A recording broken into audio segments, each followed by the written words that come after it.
Ready? Yeah, I clicked it already. Yeah. Yeah, I clicked it already, and now we are live. I'm looking at hey everybody, party people in the place to be. What's good? It's number one Chief Rock Knicks Universal main man, Uncle Freezie. I'm joined by Queen BK. Steph, how you doing? This is the neighborhood. How you doing, boss? I'm feeling good. Looking forward to going around the Knicks block with you. Bim. There we go. Should we just get straight into it, or should we do salutations and salute the chat and all of that? Let me salute the chat. Chat, what's good, man? How y'all doing? Yeah, salute to the chat. Appreciate you guys always rocking with us. Um. So Well, what I had been hearing, boss, hmm I'm not gonna lie to you. What I have been hearing lately is the Knicks are saving assets to make a major trade. Is that something that you've been had been hearing too around these Knicks spaces? yeah, but we've been saying this for such a long time. Yeah, every time I read an article, that's what it's. You know. Yeah, yeah. I, I'm The Knicks are waiting. I think that's false. Mm-hmm. My position on it is um I don't think the Knicks are actually saving those for that. I Mm-hmm. think they know who they want to go get, but that player is just not available at the moment. And so instead of waiting to accumulate assets and things like that to go get the big fish, I think they have identified the big fish, but the big fish is unavailable. And I know it sounds like the same thing, but one is, hey, they're saving money for a rainy day for a big fish, and the other is they know who the big fish is. The big fish is just not available. But what I would suggest to you is for this roster, as opposed to looking for the big fish, go get the thing that this team desperately needs more than the big fish. And that is veteran leadership. I think veteran leadership is the thing that this team desperately needs, right? And and the thing about it is, for those that don't know where I'm coming from, there were stretches last season where you can see on the court where the moment was too big for the roster. Now, of course, those guys have gotten older, gotten experience, right? But what I'm saying is now that Derrick Rose is gone, now that Pooh is gone, do you have a veteran stabilizing force on the roster? Right? Because in theory, your oldest veteran leader, in my mind, can't be Julius Randle. Ivory, you feeling me? Would it be Julius anyway? It wouldn't be Brunson. Mm, yeah, yeah, yeah. But what I'm saying is those guys in those positions are going to be those guys in those positions anyway. Right. What I'm saying is everything, like for every Dwayne Wade, you have a Udonis Haslam. Is what Right. I'm getting at. Yeah. You know what I'm saying? For every Magic Johnson, you have a Bob McAdoo, right? That's what I'm getting at. And on this team, that player can't be Julius Right. Randle. Right. It is in my mind because in case people forgot, even though Julius Randle made it through this season emotionally okay, there are times in his past where he would have freaking meltdowns, and it would take everybody on the Knicks coaching staff to calm him down. Whereas if you had a veteran leadership, if you had a Ish Smith, or dare I say a Taj Gibson, you could have that balance of those young veterans you mentioned, Randall and Brunson, Mm-hmm. but then you could also have the veteran leadership at the back end of the bench that keep things under control when things seem like they are out of control. I'm gonna ask you this question. I feel like I know what your answer is, I feel like I know what your answer is, but I'm going to ask the question anyway for two things. Because for one, I enjoy your answers. Two, I think you might surprise me with your answer. Right? Would you be open to a Taj Gibson reunion Yeah, for that role? without a doubt. And not only that, he probably could still give you 5 to 7 minutes. Yes, yes, yeah, Yeah. and begging Tibbs for more. Man, you taking me out already, Tibbs? You know what I'm saying? Taj is probably the only dude that knows he's getting 5 minutes a game, and when it's 5 minutes up, he's like, "Come on, dog! Yeah. You know what I'm saying?" And Yeah. are there any chat? Are there any veterans that you feel like can can add something to the team? And here's the thing. Here's the thing with it. In a perfect situation, your young players or your younger stars do all the heavy lifting, and your older cats, your veteran leaders come in and fill in the gaps occasionally. And when the young players start to get caught up in the moment, your veterans come in and keep them in the moment. Right? Like say Julius Randle gets elbowed in the eye or something, and everybody want to fight. The vet's like, no, no, no, no. The moment's too big for that. Don't mess around and get everybody suspended or something like that. Right. I would say though that they would have to be somebody that the players respect. And sometimes you'll get that respect coming in the door. Right. And sometimes you have to earn it. From what I'm hearing, DeAndre Jordan and what's his name? He's Jeff Green were huge veterans for the Denver Nuggets. For Now I Denver. know Jeff Green came in with that cachet. Right. I don't know if DeAndre Jordan did or he earned it through his time with Denver, but Right. my understanding is they were really big as far as locker room and keeping them present and understanding what it takes to win and those sorts of things. Right. Right. And I see y'all talking about Josh Hart. Let me establish who Josh Hart is. Josh Hart is a glue guy. He's not a veteran. Right. Josh Hart is that Swiss Army knife glue guy, good for chemistry and that sort of thing. But in terms of veteran leadership, I don't know if I've ever heard someone say Josh Hart is that guy. Right. And And, he's and not a not saying vet. that he won't be that guy. We need Grizzlies. Yeah. We need Grizzly We vets. need them dudes that got gray hairs coming in already and they're only 34, 35. Right, You, right, you, right, you know what I'm saying? right, Those are right. dudes. Those are the time. Now, my thing is, Queen Bee, I think we need two of them. Yeah, I would agree. I think we need to instead of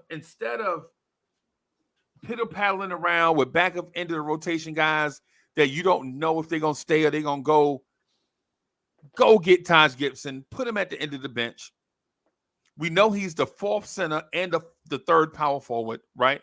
He knows that's his role at 37, right? But at the same time, he gives you those intangible things that all playoff teams need. And he's gonna give you that professionalism. Like he's gonna be ready. If Tibbs call his name, you know Taj is gonna be ready. Taj is never not ready, right? But at the same time, Taj Gibson can go 17 games without playing, and it won't mean. I mean, of course he want to play, but it is what it is, right? Now, Keith Turner brought up a good point. Would you rather that end of the bench veteran have championship experience? It's just that those guys is just so hard to find. Yeah, yeah. I, why not? Yeah. The thing is what type of championship experience is it? Is it a Denver Nuggets championship experience where they all seem to put it together and blah blah blah? Is it Milwaukee Bucks championship experience where they put it together 1 year and have not been back? Hmm. Or do you go get the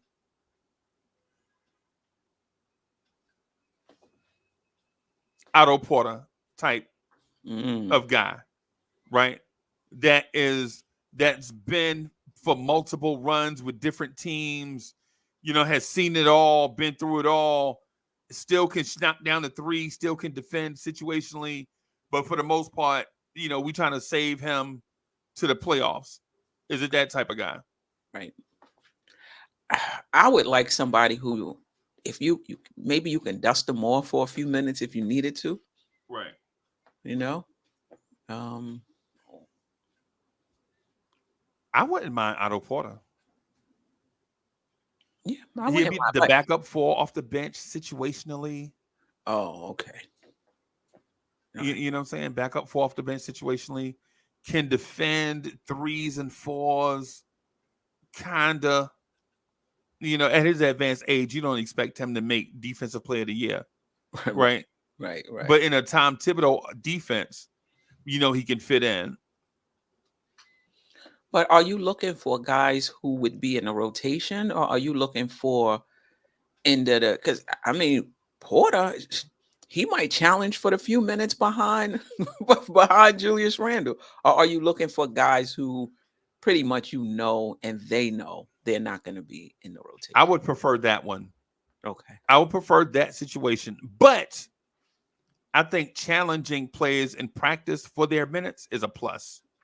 No doubt. Because challenging players in practice for their minutes doesn't mean that they're going to get minutes, but it may be the push that young players need to take the game more serious and get better. Right. So yeah, I don't know if a wing or a big in that situation is the cure all. I felt like for the past 5, 6, 7 seasons, we needed old man River in the backcourt, an Ish Smith type, a guard who knows he's the fifth guard, right? Like the guards are going to be DiVincenzo and Grimes, Quickly and Brunson, and then right behind them is a grizzled vet. You know what I'm saying? Going to Quickly like, no, don't shoot it right there. You know what I'm saying? That's going to have game awareness, situational awareness that can coach those young guards when they come off the floor. You give me Taj and Ish Smith on this roster going in, I'm happy.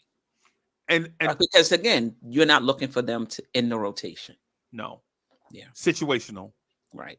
But let me tell you, would I be more comfortable with Ish Smith over Miles McBride? If there were some injuries, I would. Yeah. That's the thing. That's the thing that I'm getting at. If we're talking about new additions, as opposed to just having the Joel Embiid conversation 3 times a day, every day, you know what I'm saying? Or instead of having the Paul George conversation 3 times a day, every day, when you're talking about like the content or the items that we should, in my opinion, should be talking about, is some of these topics here that, since we always, as Knicks fans, we go big game hunting, we overlook the small stuff. Like, what's going to happen when Jalen Brunson's shot is not going? Like, say his shot ain't going, right? Say the Brunson burner ain't kicked in yet, right? Right? Say the Brunson burner ain't kicked in, right? And he looking for a shot and it's not there. Then what do we do? Is our offense just off track for the night? Or do you bring in that veteran guard to start setting up players and giving the defense another look until the Brunson burner is activated?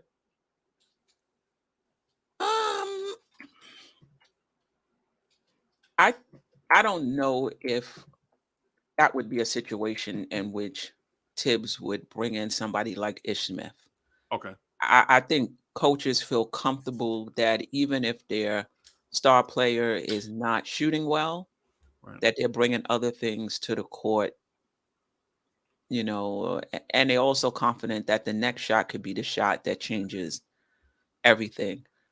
But more to your point, and this can happen, and this has happened. Brunson misses games. Now, IQ moves to starting, the starting guard. Who's backing up IQ now? Mm, Usually that would be McBride, and I love McBride's confidence. I love his defense, but his shooting and his ability to run a team is not there yet, in it's my not there opinion. yet. No. So, or quickly is out. Who's somebody else has to step in that rotation. I would Right. prefer a Ish Smith over uh, over um over McBride. Think about in the playoffs when Right. quickly got hurt. Right. Right. Right. I agree. I agree with you. Um, on that. But I also want to say too, our guards' situational awareness outside of Brunson, our guard situational awareness over the past 2 or 3 seasons has been suspect, questionable at best. Yeah, There are times where you see shots go up and you like, okay, why are you shooting the ball right here? right, You're like you beat your bigs down the floor. It's 19 seconds or 20 seconds left on the shot clock. You got 3 defenders back. You down by yourself. You're down by 5, and you shoot the 3. right, You down by 5. You don't need to shoot the 3 there, especially at the end. Third quarter. You're trying to chip into a lead. You have no bigs back, right, no right, rebound, none of that stuff, right, and then you heat check. right. So the Yeah, situational awareness. I'm trying to figure. I think adding a veteran helps, even when that veteran is not playing. That veteran guard can point out stuff in real time yeah, because Tibbs is managing the game. Johnny Bryant is help manage rotations and all that stuff. A veteran guard, you could just sit down by quickly can sit down next to Ish Smith and get tutored or mentored right. Right Ki- when he come off the court, right when he come off the court. Right, right, right, or right, even sometimes even before he goes in. right, You know, look, this is what you need to be watching for. Before you go in the game, you see what's going on here. A, B, and C. Make sure when you get in the game, you do, C, D, and E, or right. however the conversation goes. Right, right, right. One of the things I think we hadn't seen, and it's the evolution and growth of our guards. I'm not saying that they're bad. What I'm saying is they have to learn how to play the game. It happens with everybody. Everybody has to learn. Nobody is going to be LeBron when you step in when you have an exceptional basketball IQ from the rip. It generally doesn't happen, right? Mhm. But what I will say is this: I would like Ish Smith and Taj Gibson, right? What I would do though is make a decision. I'm I'm asking for Ish Smith and Taj Gibson if the Knicks have a direction in mind, right? If they have a direction. So if the direction is go all in on a championship, bring in Taj, bring in Ish Smith. If the direction is we are still rebuilding, we're still adding pieces, the addition of shout out to Tony Crow. Tony Crow in the building. What's good, bro? I think if the direction is, we're going to continue to add pieces, and then make a push for it in 2 or 3 seasons, then I would back off of the Taj Gibson Ish Smith thing in order to put projects at the end of the bench and try to develop them and see if we can catch lightning in a bottle. But right now, I feel as if the direction of the team is getting to the NBA Finals. I think that's what this front office wants to do. And if that's the case, I am all for, say, an Ish Smith or a Taj Gibson. What makes you think that's where they are? That they're pushing for a championship this season? The fact that they didn't bring in any they only brought in one 19-year-old. You know what I'm saying? As opposed to, what I'm saying, bringing in a bunch of dudes 25, 26 years old. The fact that they brought in dudes 25, 26 years old, like 5 of them, I think they're thinking like we don't have time. The training wheels are off, Right. basically. and we need somebody that's going to help us put together a sustainable winner, because we feel like Jalen Brunson is a top 20 player and Randall is a top 30 NBA player. And if we can catch lightning in the bottle, if we can catch good matchups in the playoffs, we might be able to shock the league. That's what I think they're thinking. Okay. I mean, yes, the idea that we might be able to catch lightning in a bottle if A happens, if B happens, if C Right. happens, I can definitely see them thinking that. Right. But they can't be going in there saying this is our season to make to make the championship. Like they can look at this roster and know a lot would have to break right. Right. I think they're looking at this roster as if it's a second round roster. Okay. Right. I think that's what it is.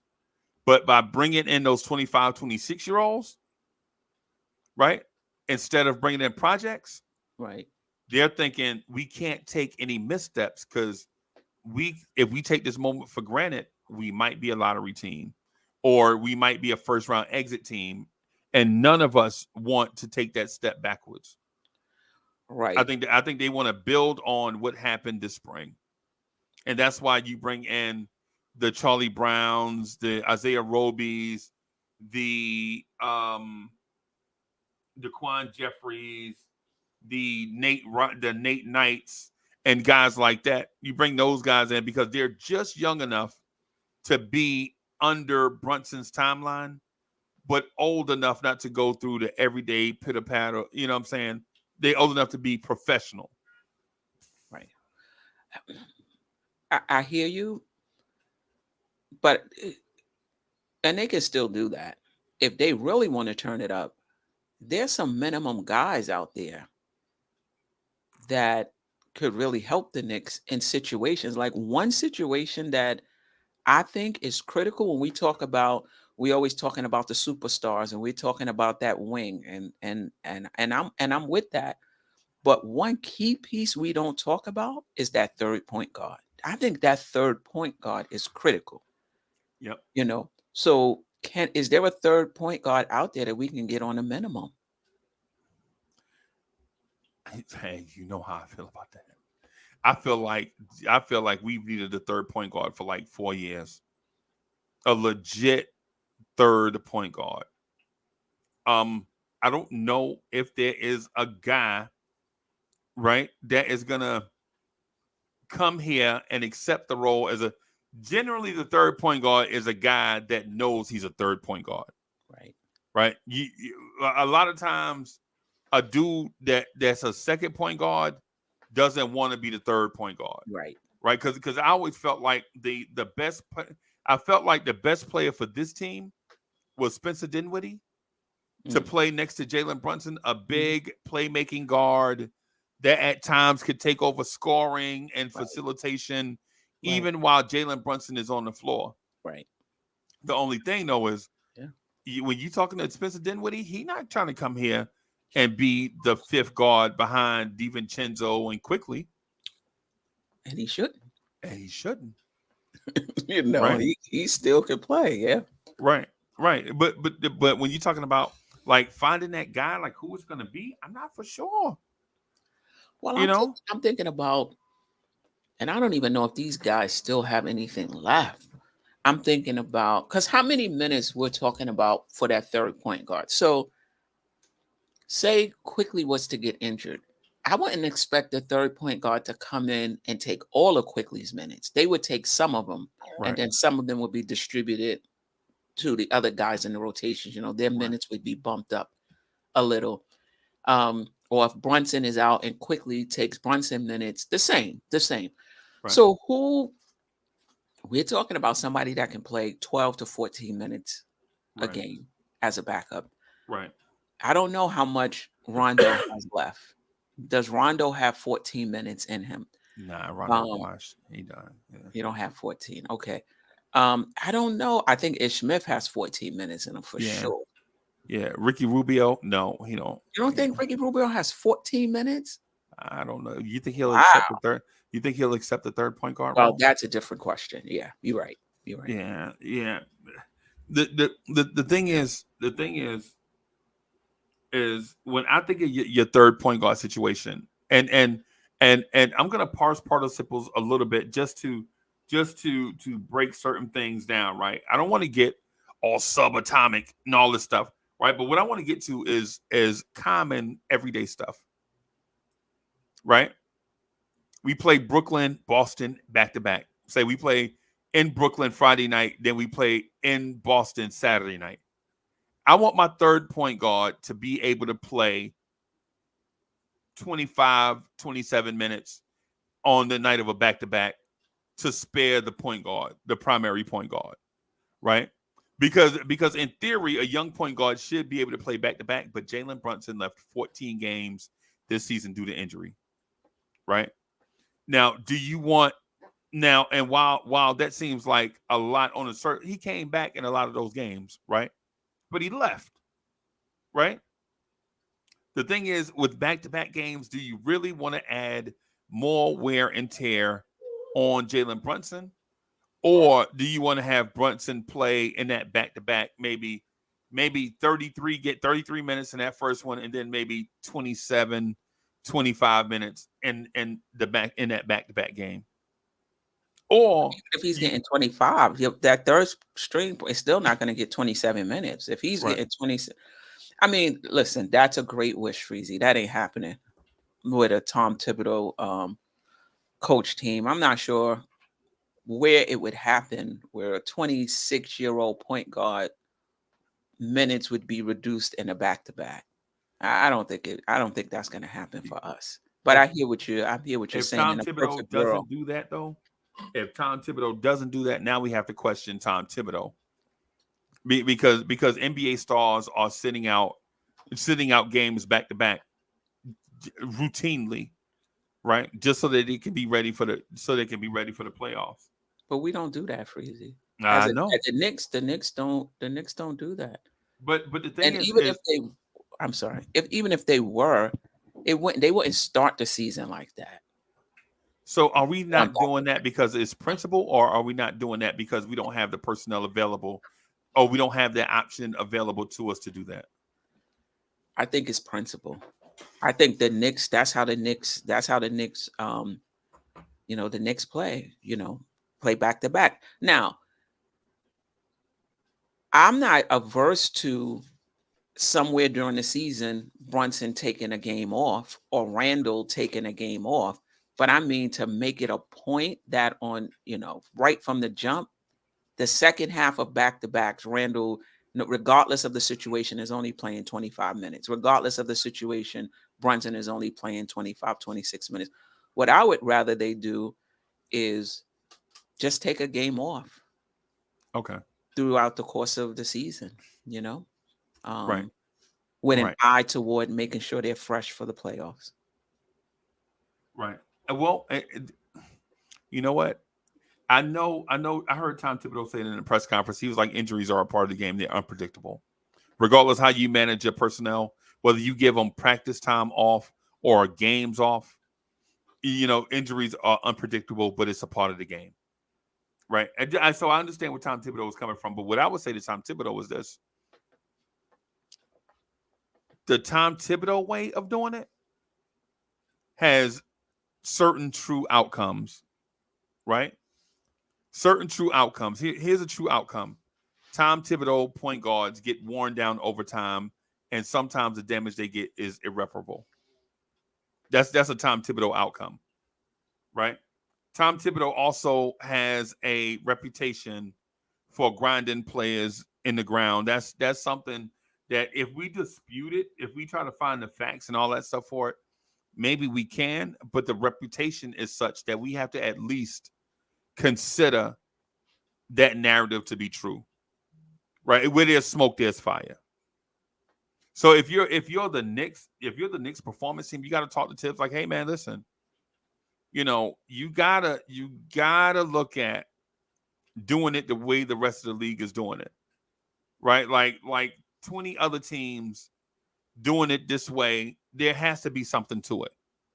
And then when you consider the end result, like teams that do that generally get deeper in the playoffs, then maybe we should consider it.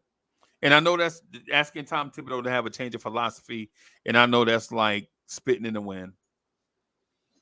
But having that third point guard to help shave minutes to keep guys healthy, you're not going to have, you're not going to keep guys healthy from freak injuries. Freak injuries are going to happen, right? But at the same time, for instance, when RJ Barrett got hurt in that Denver game, when we were down by 15 with 28 seconds left to go, why is RJ Barrett on the floor right there?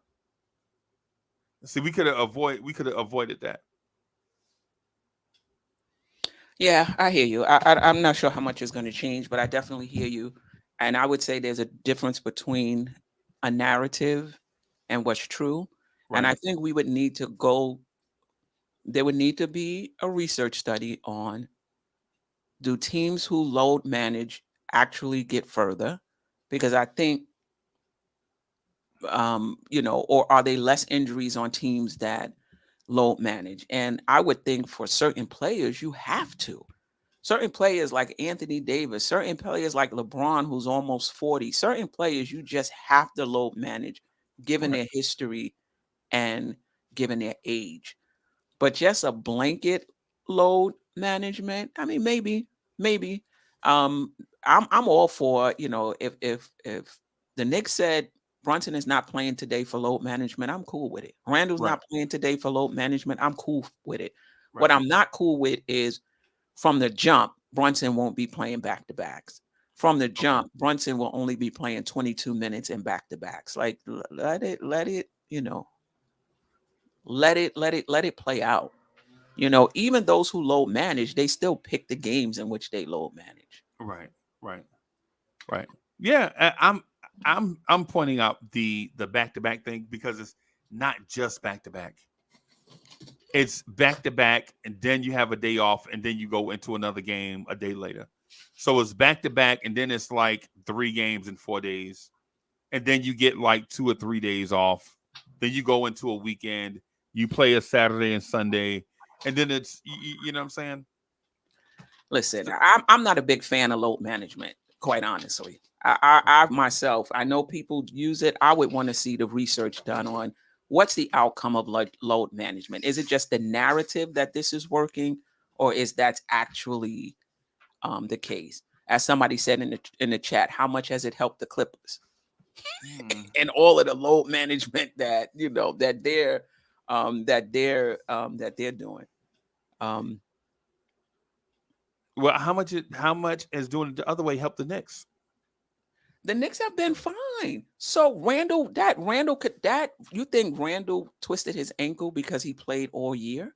I think that was just something that could have happened anytime. No, that's not what I'm getting. What I'm getting at is before last season, the 2 seasons prior to that, the roster was injury riddled, right?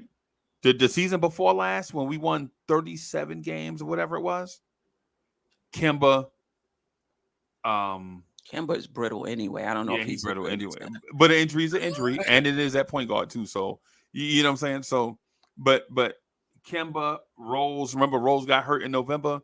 He had the surgery in December, and he was supposed to come back in February, but he didn't come back at all.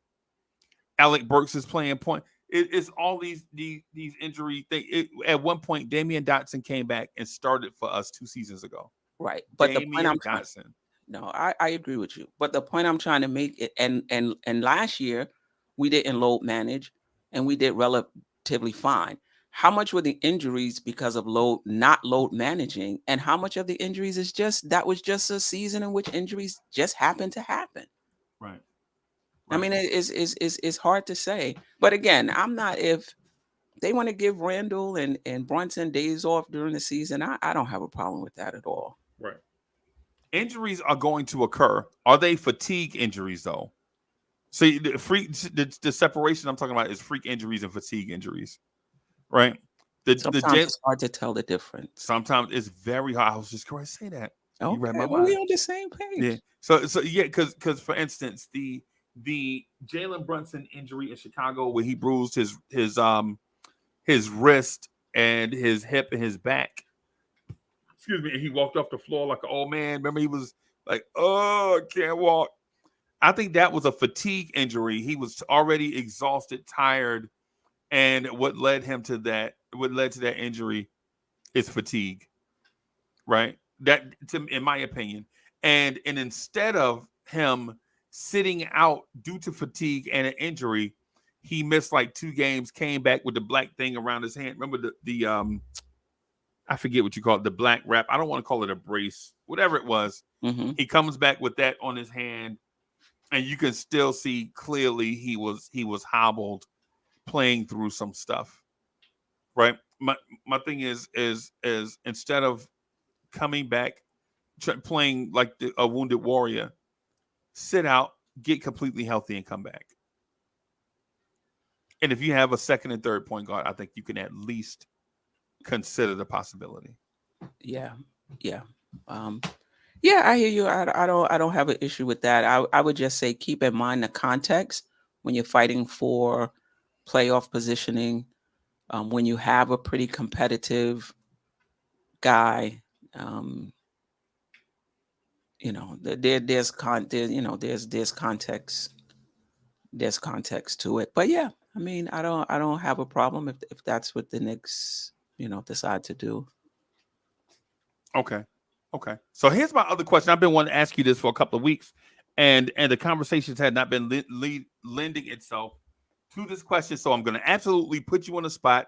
Chat, y'all are officially on the spot. Coach, Wacko, Turnbull, all of y'all, CWC, y'all are officially. Tony Crow, you are on the spot, right? Here's my question to all of y'all. How good is this team? Yeah, that's. hmm. I can only answer that question in terms of floor ceiling. Like Okay. there's certain things that can break right, and I can see this team easily winning over 50 games a year.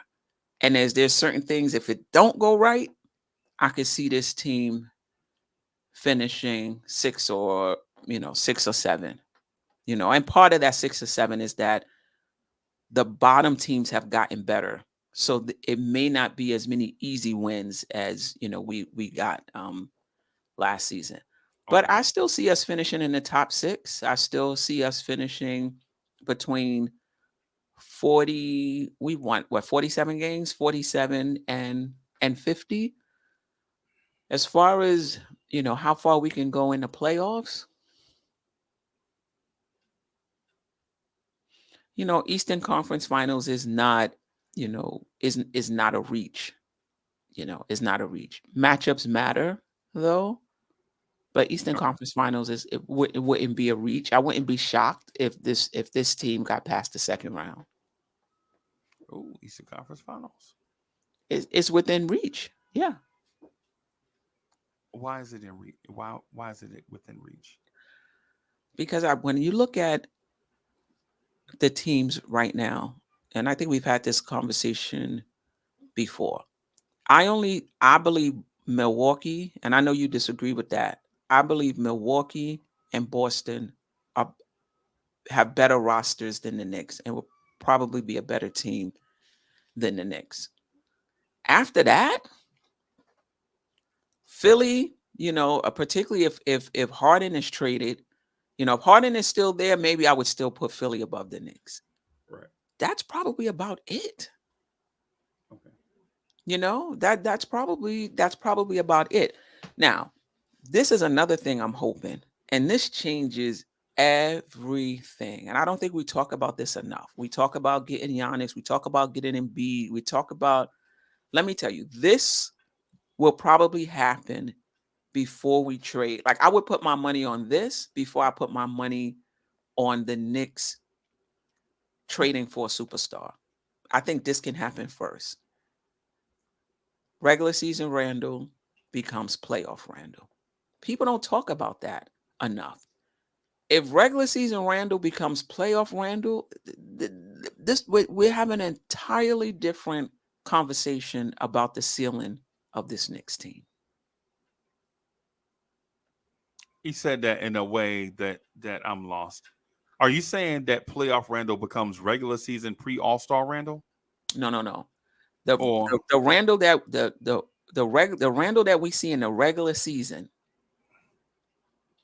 if he's that in the playoffs, we're having a totally different conversation. that's what I was asking you. That's Oh, how. okay. That's Yeah, because you said playoff Randall becomes. I mean, regular season Randall becomes playoff Randall. yeah. Playoff Randall, we don't want to see playoff Randall.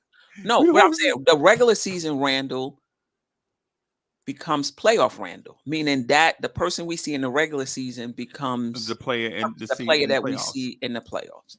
If right? that happens, and listen, I wouldn't say I wouldn't bet my house on that, but I think that's a bigger possibility than the Knicks trading for a star. Right. I agree with you. Right. I agree with you. Hit. So uh, okay. I'm trying to contain myself. Right. I think the Knicks. Okay, you know what? I'm gonna just say it. It's summertime. I don't care. It's summertime. I don't care. I think the Knicks could potentially be the best team in the Eastern Conference. You've said that. You've said that. Right.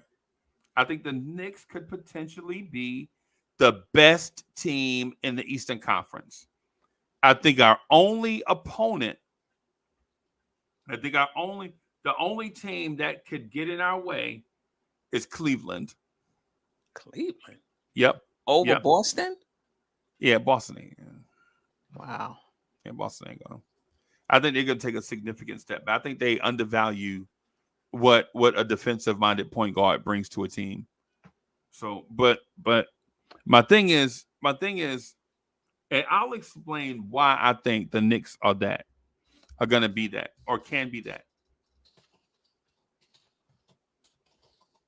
Mhm. I think Jalen Brunson could be better than we think he is. Could be. But if we go by what we've seen, if Jalen Brunson is legit a 29 point per game scorer in the playoffs, then that means, in my mind, Jalen Brunson can be a 29 point per game scorer in the regular season. Right? That's what I think. Right? And he did that against two, for the most part, really good defensive teams in Cleveland and Miami. Right? Now, imagine those nights where he's playing the Wizards, where he's being guarded by Jordan Poole or whoever. Imagine those nights against Boston when he's being guarded by Derek White and Malcolm Brogdon, right? So my thing is I think Brunson could be better than what we think he is, right? My thing also is with Brunson taking on that role, I think Julius Randle in a support role gets to eat without facing double teams because nobody double teams or teams generally don't double team a team's second best player. If Brunson is cooking, you ain't gonna double team Randall, right? So if Randall fits into that role where the pressure is off, with Brunson is on the floor, now all of a sudden you get Julius Randle going one on one for the most part. And I don't mean one on one in an ISO sense. I'm talking about Right. being guarded against simpler defenses where he doesn't have to think, where he could just play off of his natural basketball instincts. And what that also does is it takes less focus off of the individual pieces like Grimes, like RJ and Mitch. And so ultimately what I'm saying is I think if Brunson is who we saw in the playoffs, I think this team could be, and I'm gonna say it. I'll be the first person to say it. And I know y'all are gonna troll me like every time y'all hear me say ham sandwich. Every time I say ham sandwich, people say, "Oh man, Uncle Freezie has it." I think this team under Tom Thibodeau could win 60 games this season. Y'all heard me, 60 and 22. Right? And I already know people are already throwing they Uncle Freezie paraphernalia out the window. Like all the Uncle Freezie stuff is on the highway and ditches and stuff. But I was also the person said this team that there was a pathway to this team making the Eastern Conference Finals, and everybody laughed. When I said this team could be Eastern Conference Finals, everybody laughed. And then when we got to the second round, people were egging me on, say it, freaking say it so we can hear it, say it louder.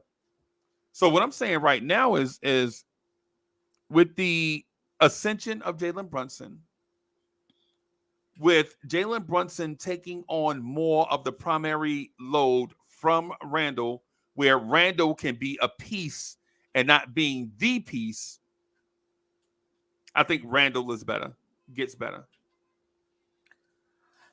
right? Yes, this is what I will say. Usually, the first two players get a lot of attention. Okay.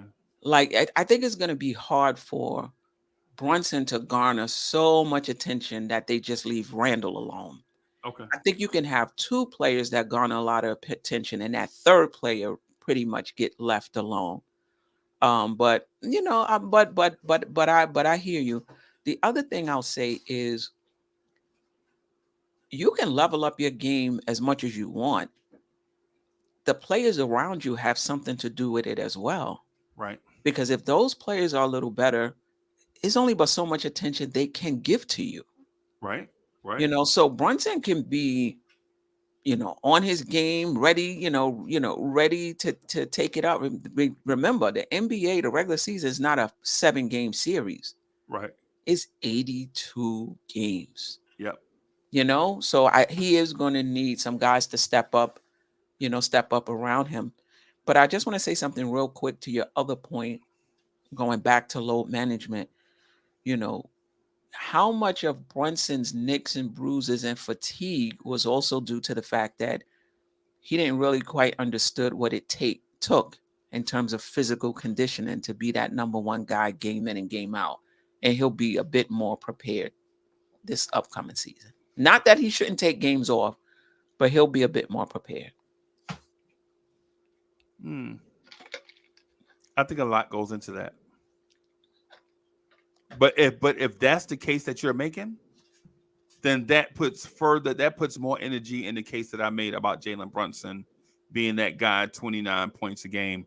I'm not saying that's going to happen. What I'm using is a benchmark. That was the high water mark for Jalen Brunson, 29 points a game in the playoffs. Can he be that over? He was that over the course of a month, right? And after the All-Star break, he was 27.5 points a game in the regular season.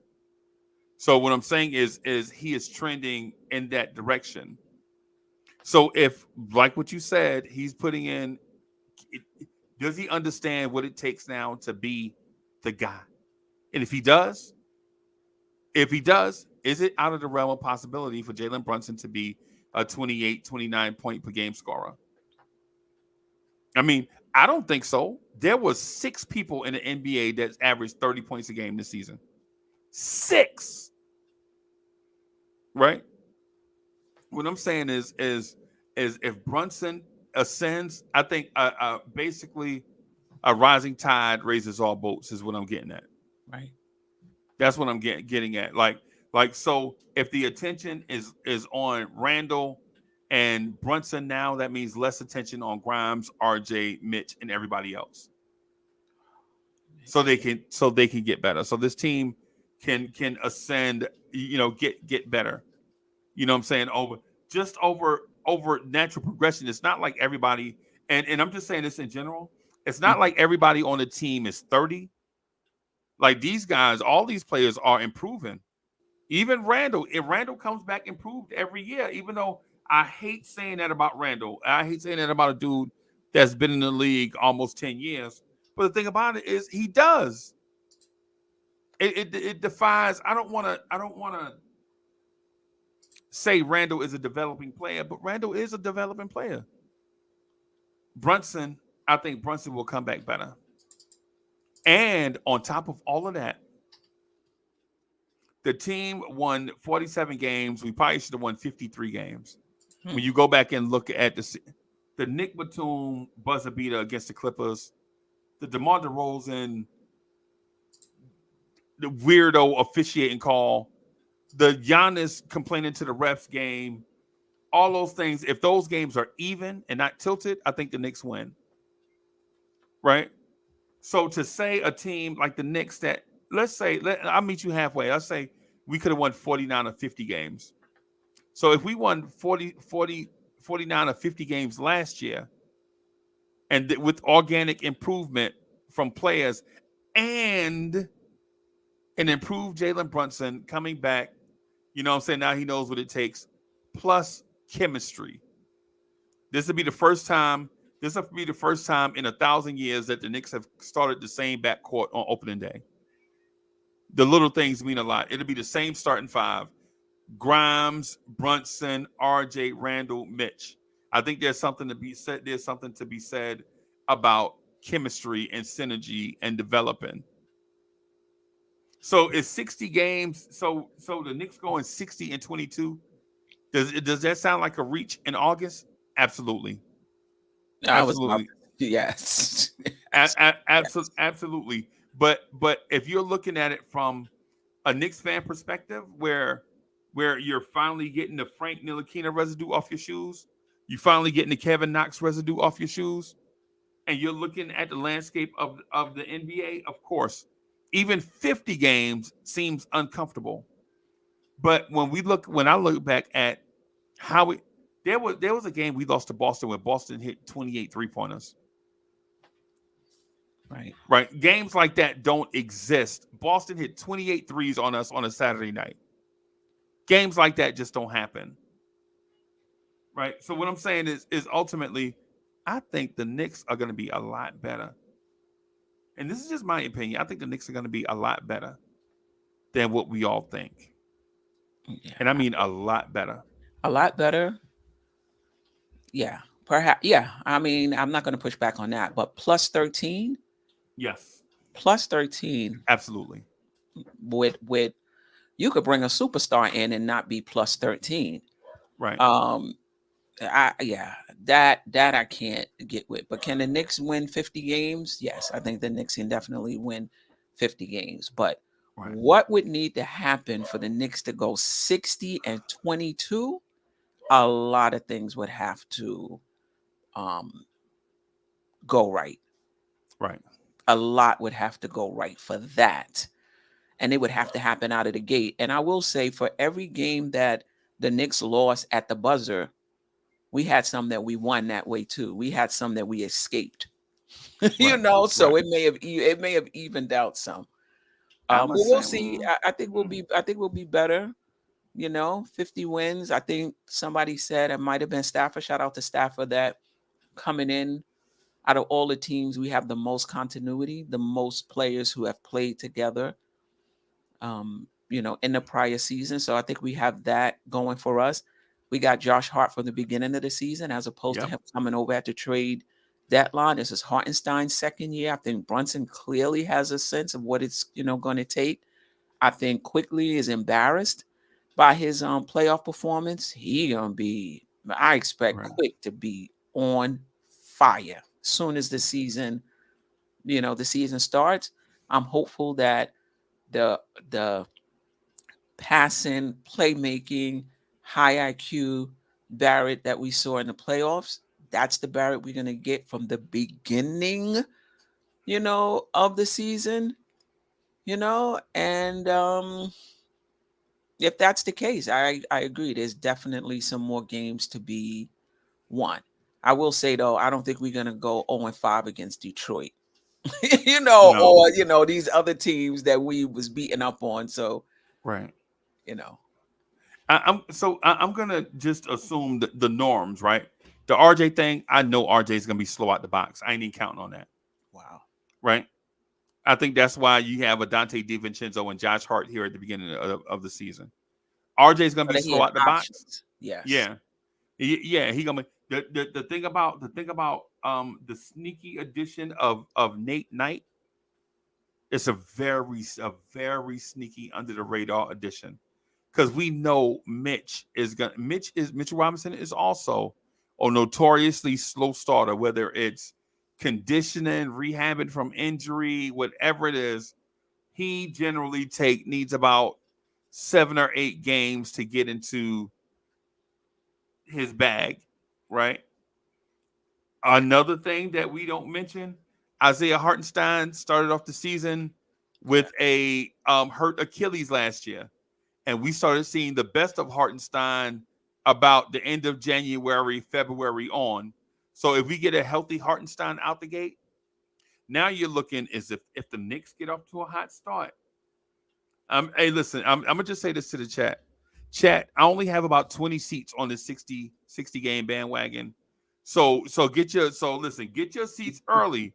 Because if the Knicks come out the box like 11-3, I ain't gonna have room for all of y'all up here. You know what I'm saying?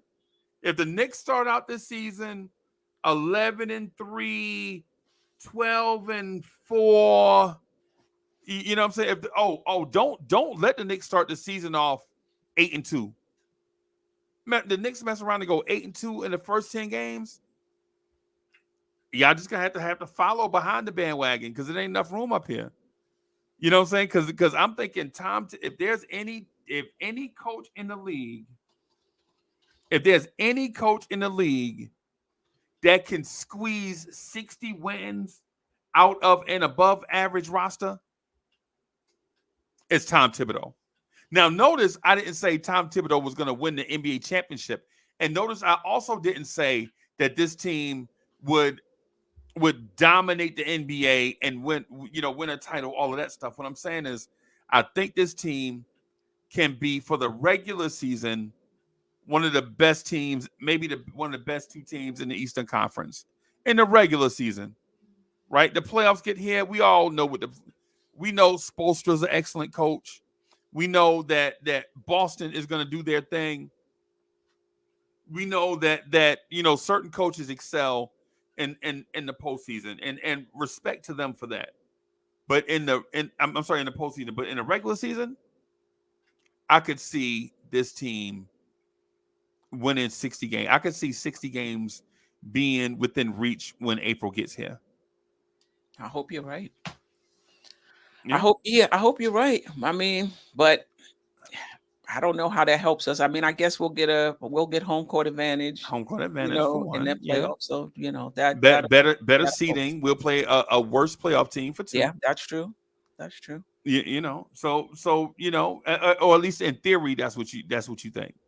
You know what I'm saying? That whoever Right. the 8th seed or the 7th seed is going to be worse than the 6th or the 5th seed. Right. Yeah.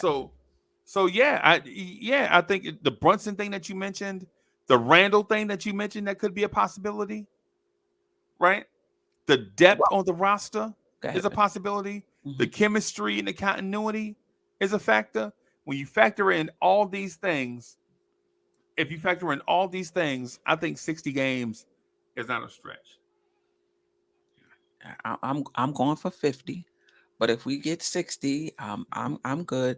I will say this: I have absolutely no concerns about Randall in the regular season. Like, there isn't anything Julius Randle needs to prove to me about in the regular season. So if people are still out there doubting regular season Randall, I just feel like he's crossed over as far as the regular season is concerned. I know there's some fans who think, oh, he has a good season, then he has a bad season. He had a good one, now he's going to have a bad one. I just feel like Randall has crossed over. And the next step for Randall, and it could have happened last year had it not been for the injury, the last thing for Randall is that his improved game to just make it into the playoffs. That's the last step. That's the last step for him. So yeah, I mean, we shall see. So yeah, I mean, I guess if you got Randall balling out and you got Brunson balling out and you're getting the requisite shooting that I think you need around those 2 guys and support, I still think 60 is a stretch. But yeah. If the Knicks, Queen B, if the Knicks jump out the box 8-2, book it. Book it. It's still early at 8-2. That's just 10 games. Right. I know. But here's the thing: Tom Thibodeau's teams at the end of every season, end the season, scorching hot is how we ended the past 3 seasons under Tibbs, right? We 12-8, 12-8, 16-4, or something like that. Like 16-4, 12-8, 12. Yeah. Which don't sound like scorching hot now, but my thing is the only thing about those teams is they generally start off the season slow. They start off the season slow and then build momentum. If this team starts off hot, and I don't expect a midseason collapse, especially when players trying to make the All-Star game, right? And then two, players, NBA teams have something to play for early in the season. Now, whereas before when you were just trying to figure it out, let me put Cam Reddish at the 2. Let me see what happens with Cam Reddish. Let me see what this Fournier and Cam Reddish lineup look like. No, we ain't getting none. You won't have none of that this year. Right. None of those giveaway games. None of those giveaway games. Now you're looking at the Knicks. Everything is set for the most part. Most Knicks fans feel comfortable that Tom Thibodeau's rotation is set. The 9-man rotation. You know what it is? Is Brunson, Grimes, RJ, Julius, Mitch off the bench, Quickly, DiVincenzo, Hart, and Hartenstein. We feel like that's the 9, right? So if that's the 9 going forward, only one new person is added to that mix, and that one new person added has already had chemistry with 2 guys that were already in that rotation. So you won't see any stumbling out of the box from this Knicks team. I'm saying I don't want to say 60 book it, but what I'm saying ultimately is where a lot of Queen Bee, you're saying 50 wins is the Knicks floor. You expect them to win more than 50, but 50 No, is the floor. the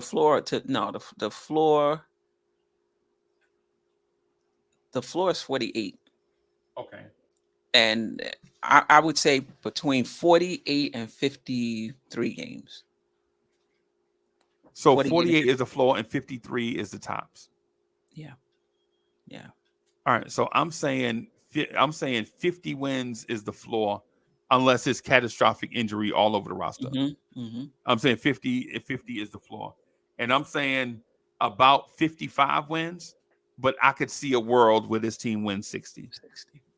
Okay. All right. So the bandwagon, listen, I'm on the bandwagon by myself looking for company for 60 wins, right?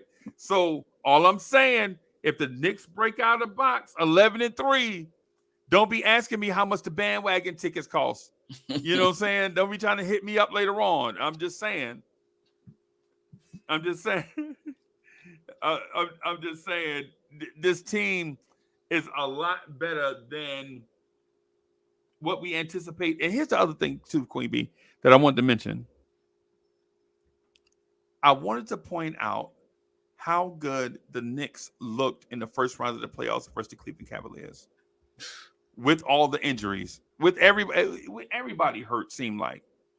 You know what I'm saying? They were full. They had their full complement of players, right? I think that's the reason why they went out and signed all that shooting, because them at full strength and us with Randall hobbled, Jericho Sims out, which means nothing. Quentin Grimes hurt with the shoulder injury, coming back playing through the shoulder injury, all these things, and we still be just missing in action, not right, hurt. right. Quickly just MIA, Right. right. I think just off that alone is enough for us to look at 50 wins like it's nothing. Yeah, I could get with that. Chat, y'all agree? Anybody disagree with me? Look at the Cleveland series, right? Look at the Cleveland series. When we were not at full strength, they were at full strength, and they had home court advantage, and they had the supposed better roster, right?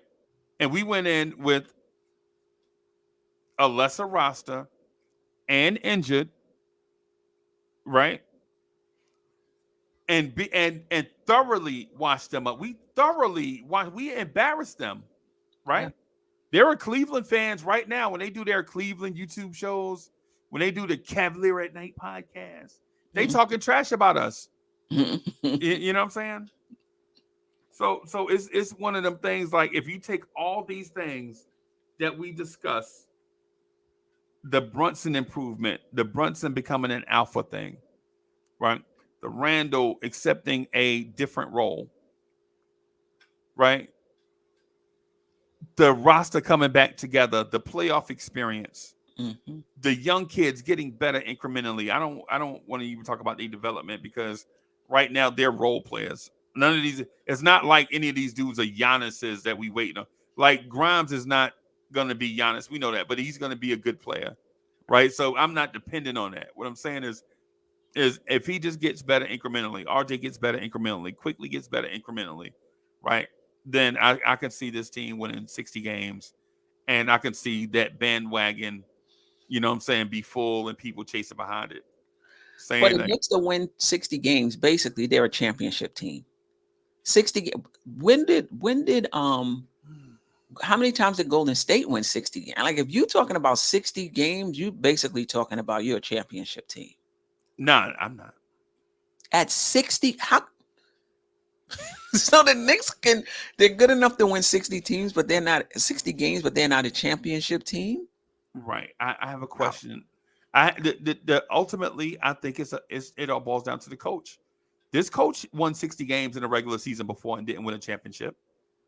This coach won 60 games with a roster with similar construction and lost in the second round. But are you a championship contending team? Meaning, if you're good enough to win 60 games, you gotta be in that conversation. You You might got to be not in the win it, conversation.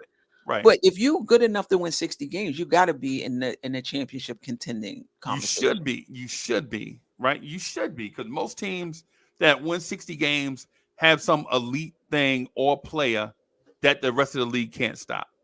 Right. But Tibbs ain't that. Tibbs don't have that.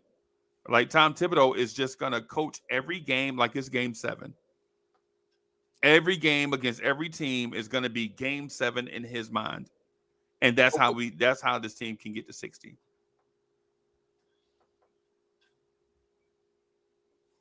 Yeah, well, I don't You think Jalen Brunson's a superstar?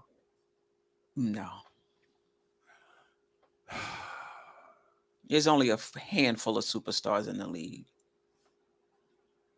I think he's a star. I don't think he's a superstar. Superstars to me is Giannis, Curry, who else? Some of these superstars are getting kind of old, so you gotta wonder, are they still superstars? KD, but think about them in their prime. Giannis in his prime, Right. KD in his prime, LeBron in his prime, the Is Joker. Jalen Brunson that? Yeah, No. he's not. So no, to me, he's not a superstar. But is he a star? No doubt about it. I think he's a superstar. I think Jalen Brunson is a megastar. No, no, megastar. I think What do Jalen you mean Brunson. by that? Like, you think he's in the category of those guys I just named when they were in their prime? I don't think Jalen Brunson has entered. I don't think Jalen Brunson has even started to climb to his prime yet. But my well, let me ask it differently. Do you think that's his ceiling? KD in his prime, LeBron in his prime, the Joker. You think that that's Brunson's ceiling? Um, absolutely. Okay, I mean, listen, I'm not going to argue with that. He could eventually become a superstar, but I'm Right. not going to say he's a superstar right now. Well, because here's the thing. 3 years ago, when you asked, "Is Jokic a superstar?" we'd probably be like, "No." But then he got on that ascent, and all of a sudden, he's the best player in the game. And what I'm saying is, with Jalen Brunson, we don't know because his path to stardom started a different way, right? So his path to stardom didn't start with him being the guy on a team. Jalen Brunson basically was the man next to the man next to the man for a long time, and probably deservedly so. But what I'm saying, with all that stuff in his rearview mirror, and with the opportunity to be the man, I don't think we've seen Jalen Brunson's ceiling yet. I think his ceiling might be out of here. Crazy. I'm not arguing that. But you asked me, was he a superstar right now? Not could he be? No, I don't think he's a superstar right now, but no, would he I'm be? responding Yeah. to what you asked me about megastar. Oh, Because I respect your point. I'm not arguing your point. You know, how you feel is how you feel. I yeah, respect yeah, that. yeah, yeah, yeah, yeah. But what's But a megastar? Because sometimes we use language and we think we're talking about the same things and we not. So right. does megastar is the same as superstar? No, I think megastar in my mind Mhm.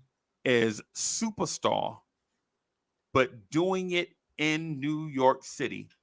See, everybody can't be a star in certain markets. Some guys can be mega stars in certain markets, and it's okay with them. Like I think Jokic is a star in Denver. That's the perfect place for him, right? But him doing that in the city where every little thing you do gets scrutinized, I don't know. I don't know. Mm. I think Brunson can be a superstar in the city on a nightly basis and it not affect him. I think he can perform on that superstar stage, on the biggest stage, 41 times during a regular season, and hopefully 12 times in the playoffs. On the grandest stage, I think he is that guy. I think Brunson is him. Now, if you ask me, can Randall be a megastar? No, I don't think the same thing about Randall. Do I think Randall can be really, really good? Can I think Randall be a star? Yes. But Brunson, like for instance, do I think Zach Levine puts up have the same impact in New York that he does in Chicago? No.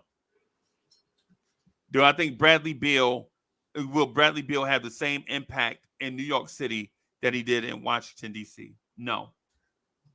Right?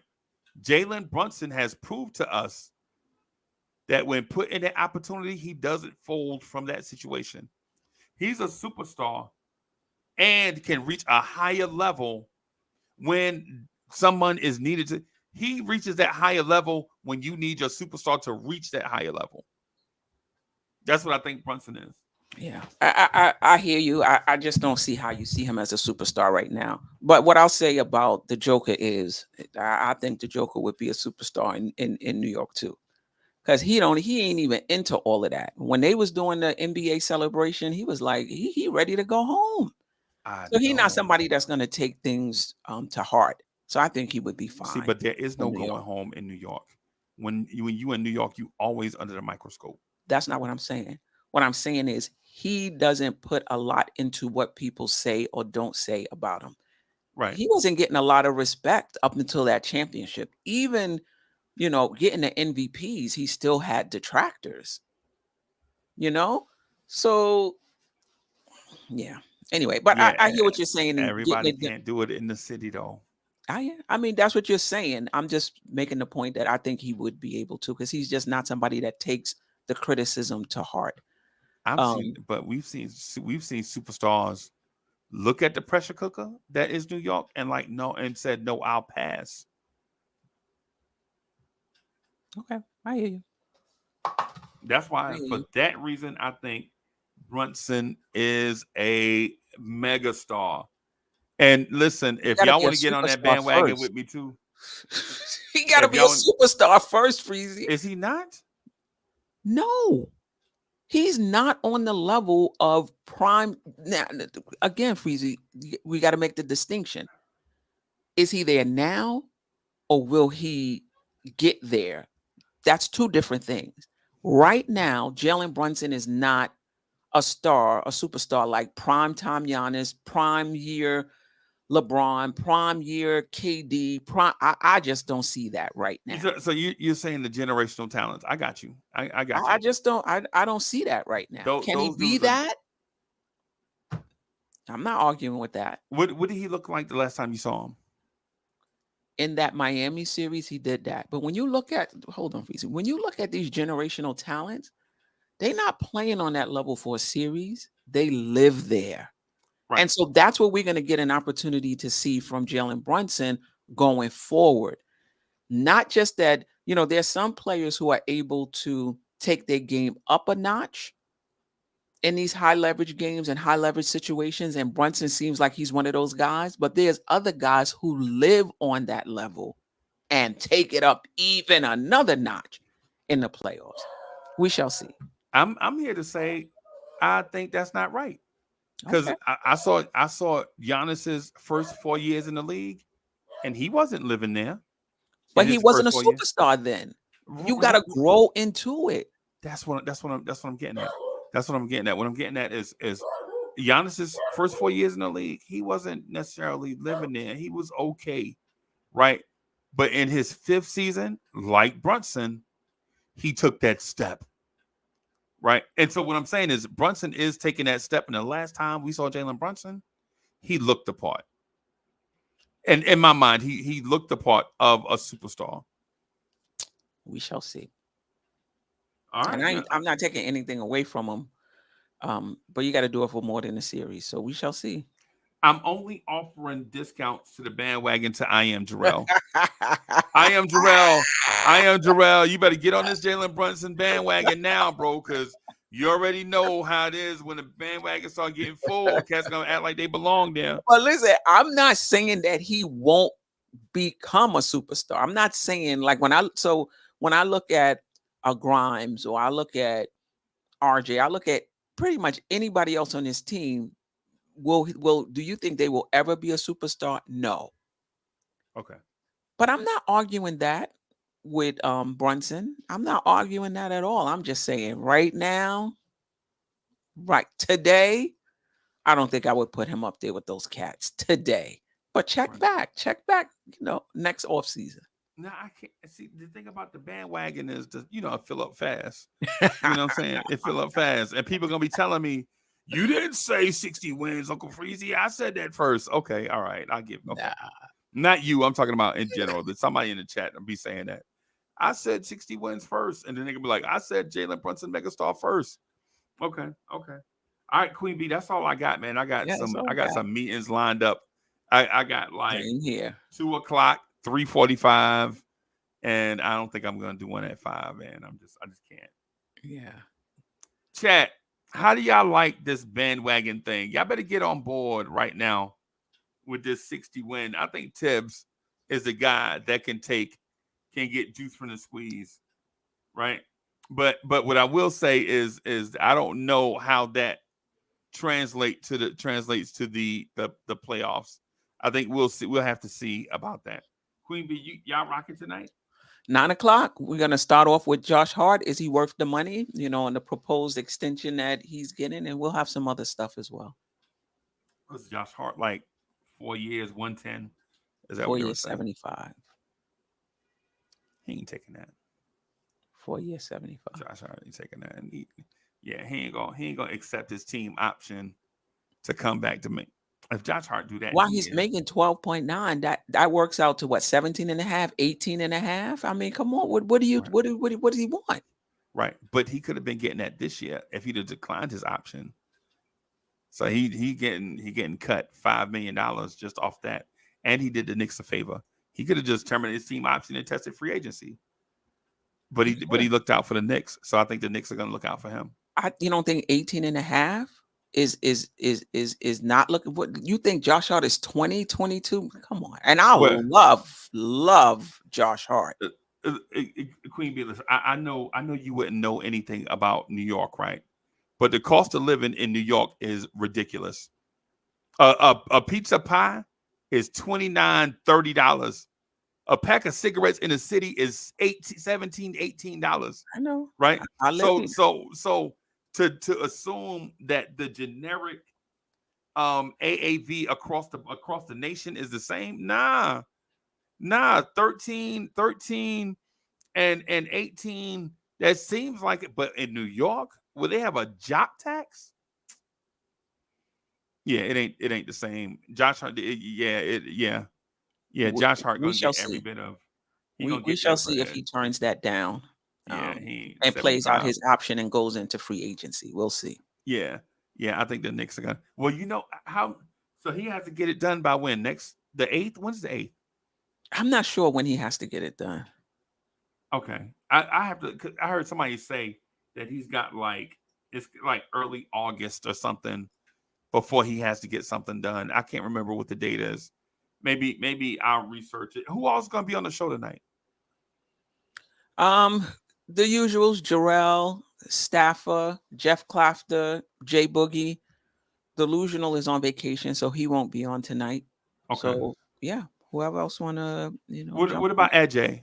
Oh, AJ. Whoo, yes, AJ will be on tonight. Okay, yeah, I might try to sneak through so I can put a rock in Ajay's shoe. I like putting a rock in Ajay's shoe. I got him and DJ Shuttle.